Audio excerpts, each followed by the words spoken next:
It all started late last night. About once a month, I visit my parents for the weekend. They live about 4 hours away from me. It's a quiet, peaceful drive through remote rural roads, so I don't mind how often I make the trip.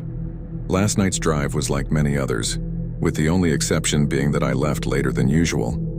It was dark for the majority of the drive, and I didn't return home until almost midnight. That being said, it was a nice drive, although I could see lightning flashing in the distance from a far-off storm that I seemed to be following. About 2 hours in, on the most remote section, I thought I saw something in the distance. I'm always afraid of deer or moose, so I tend to slow right down at the slightest sign of life. As I approached, I was shocked to see what appeared to be a person lying on the side of the road. I slammed the car to a stop and ran out to see if they were all right. As I drew close, I could clearly see it was a girl who appeared to be in her 20s, with dark black hair and torn, muddied clothing. I called out to her, "Are you okay?" There was no answer or sign of movement.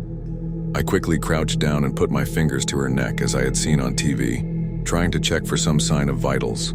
Nothing. I grabbed her wrists, trying for a different pulse, and was shocked at how cold her skin felt. With a sinking feeling, I knew I was too late. Her face was turned away at an odd angle, so I gently reached out and turned it toward me, and knew for sure she was gone as soon as I saw her eyes. They stared back at me, unblinking. For a moment, it appeared as though a flash of sentience still shone in them, but it quickly faded, leaving dull, glassy eyes staring at me through the darkness. I reached for my phone, ready to dial 911. I briefly hesitated. Do I still call 911 when the person is already dead? Do I call the local police number instead? Technically, it's not an emergency anymore. Shaking my head at myself, I dialed 911. "Police, fire, or ambulance?" the reassuring voice on the other end asked. "Police or ambulance, I'm not sure." "What is the emergency?" she inquired. "Well, I was out driving and there is a girl at the side of the road, but I think she's already dead. She has no pulse, her skin is cold, and she is unresponsive." I spoke quickly, almost stumbling over my words as I was understandably feeling a little unnerved. I quickly gave the operator my location and pertinent details. "Police and ambulance are on their way. Are there any signs of injury on her?" the woman asked. I quickly checked. "No, she is only muddy and her clothing is torn," I replied. It took me aback, as I hadn't realized until that moment how strange it was that a girl should be out here in the middle of nowhere, dead, with no signs of injury. As I looked around at the darkness, I began to feel nervous and decided to wait in my car, still speaking with the operator.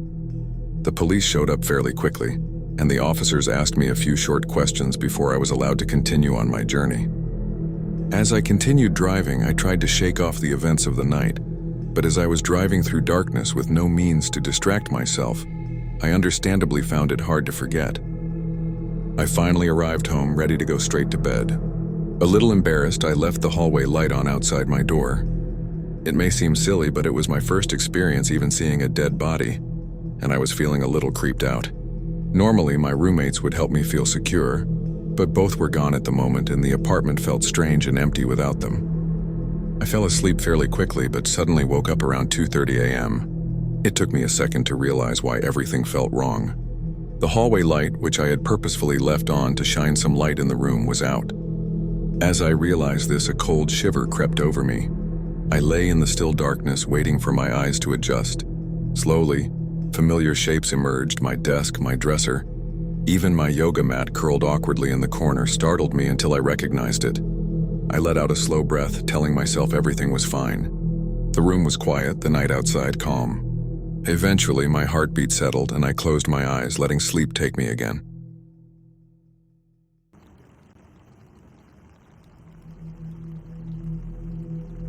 I live in the valley in Northern California, but where I am, there's a small mountain range. My dad taught me to drive on the roads around those mountains. I love those roads, there's something therapeutic about them. Anyway, this was a while ago in the winter. I was under a lot of stress and dealing with insomnia. To keep myself sane, I'd go out on night drives to help clear my head. This particular drive is one that still haunts me. It was an extremely dark night, no stars, no moon. I had a lot on my mind and just needed to drive to clear my head. Blast the music and drive. My radio didn't work, but my aux input did, so I'd play music through my phone. These roads are somewhat curvy and hilly, but I've driven them enough that I could navigate them almost mindlessly. There was nothing around, just the road ahead of me illuminated by my headlights. I came around a corner to a straight patch and grabbed a cigarette. I looked down for just a moment to light it, and when I looked up, there was someone in the road.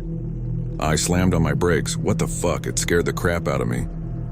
A woman was in the middle of my lane, walking across the road. She was dressed in jeans and a gray sweater and looked sopping wet. Her head was down, and she had long, dark hair that looked drenched.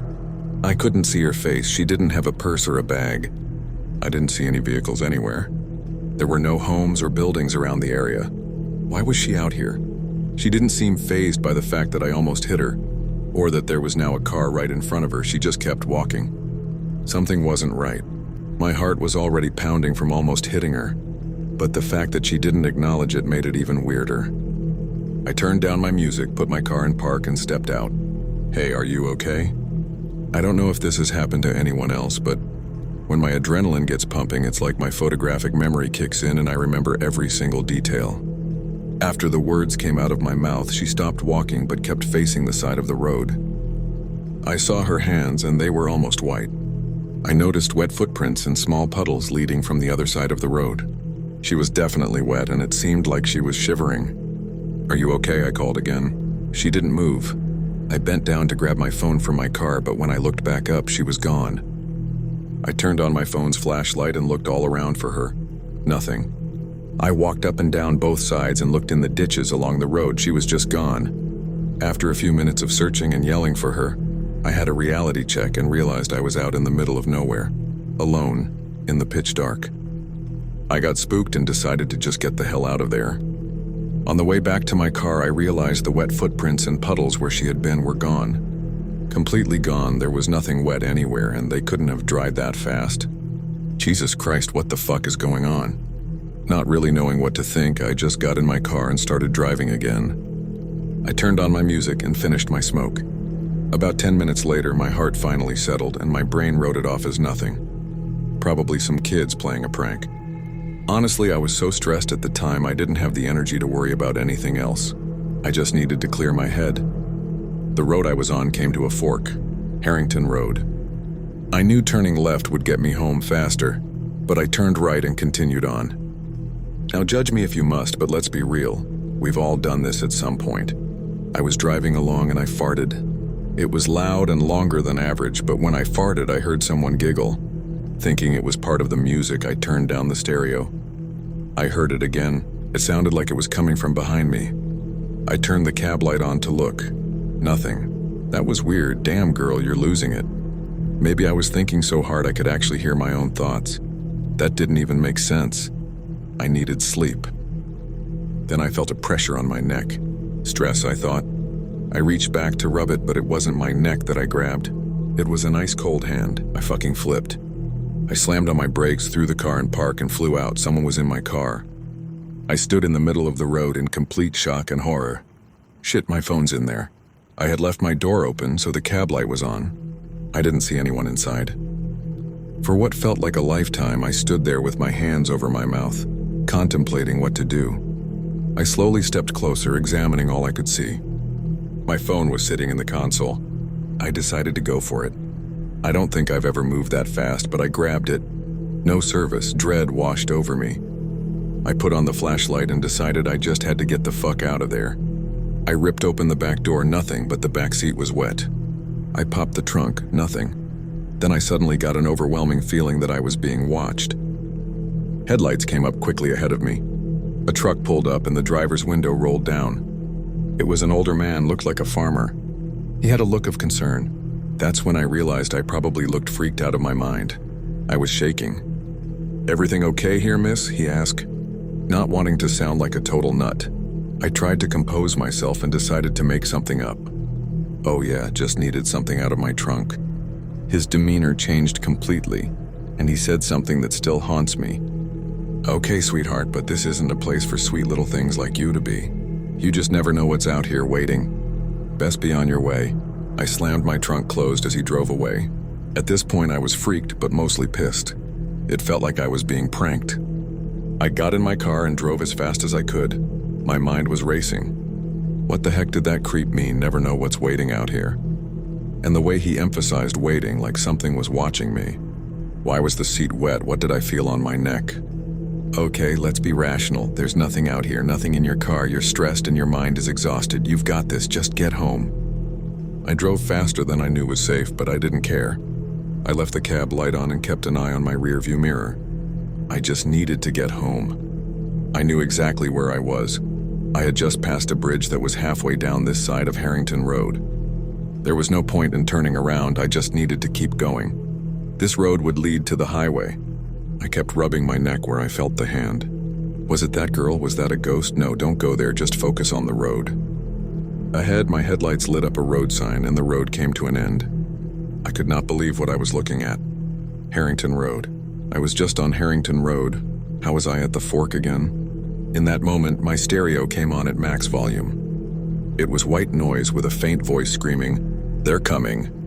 I punched the power button, but the radio wouldn't turn off. Then my entire car shut off, pitch black. I tried starting it, nothing. Doing all I could not to panic, I sat still for a moment and looked around. Nothing. No sound. I put my head down on the steering wheel and took a deep breath. This is not real. You're exhausted and you're okay. Your car will start when you try again and you will get home. I turned the key again and the car started. My headlights came on and in the middle of the road was the woman from before. This time she was facing my car. I could see her face. Her skin was completely white. Her eyes were red and her mouth looked like it had been sewn shut. I was frozen in horror, unable to look away. She slowly raised her arm, pointing at me, or pointing behind me. I looked in my rearview mirror and saw the farmer's truck sitting there. I heard the driver's door slam shut and saw him walking toward my car. I threw the car in drive and hit the gas. The girl was gone, but I saw the road sign that had been behind her. Now it read Highway 20. My tires screeched as I turned left. I was finally on the highway.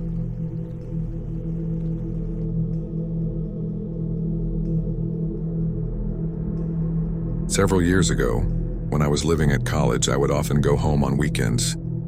After Friday night parties, the campus was quite boring, as most students just slept off their hangovers all day. One particular weekend, my parents went on a getaway, leaving me to watch over the pets.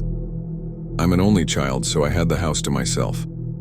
I did my usual routine: laundry, feeding the dogs, catching up with friends, relaxing, and late at night, I would go to a hangout spot, a nightclub about 25 miles away. I stayed there until closing at 2 a.m., then got in my car alone to drive home. After I got off the freeway, there were several miles of open road on my route. At that hour, there weren't really any other cars on the road except mine and a single car behind me. I didn't think much of it at first, but as I got closer to my town, I noticed the car was still there and had been on every road I'd taken for the past 11 miles. Coincidental, I thought, but odd enough to make me suspicious. I decided to put my mind at ease by testing whether they were actually following me. I approached a stop sign at an intersection and put my left turn signal on. The car behind me did the same. I quickly turned right instead and saw them turn right as well. Now I was on guard. I came to a stoplight, slowed to check for traffic, and ran the light. They ran it too. I was being followed. Every turn I tried, they stayed right behind me. My house was now only about a mile away and my mind was racing. This was years before the days of having a cell phone in the car to call for help. I didn't know if it was one person or several. I considered going straight home, but that was risky. If they were running red lights to keep up with me, their intentions were clearly not good. I thought about parking, running to my front door, fumbling with the lock and hoping I could get inside before they reached me. But even if I made it, they would know where I lived. I wouldn't be able to sleep all weekend. Another idea was to keep driving a few more miles and try to lose them on some country roads I knew. But what if I couldn't? Then it hit me. Don't go home. Go to the local police station. Funny enough, I didn't think of it right away. Probably because our local police were the stereotypical buffoons. Still, I pulled into the police station parking lot. The car behind me kept going. I sat there for about 5 minutes but didn't go inside to report it. I was paranoid that they might be parked somewhere nearby watching. I circled the streets around the station several times to make sure there were no suspicious vehicles and that I wasn't being followed again. Every once in a while, I still think about that night and what might have happened if I had gone straight home or tried to outrun them.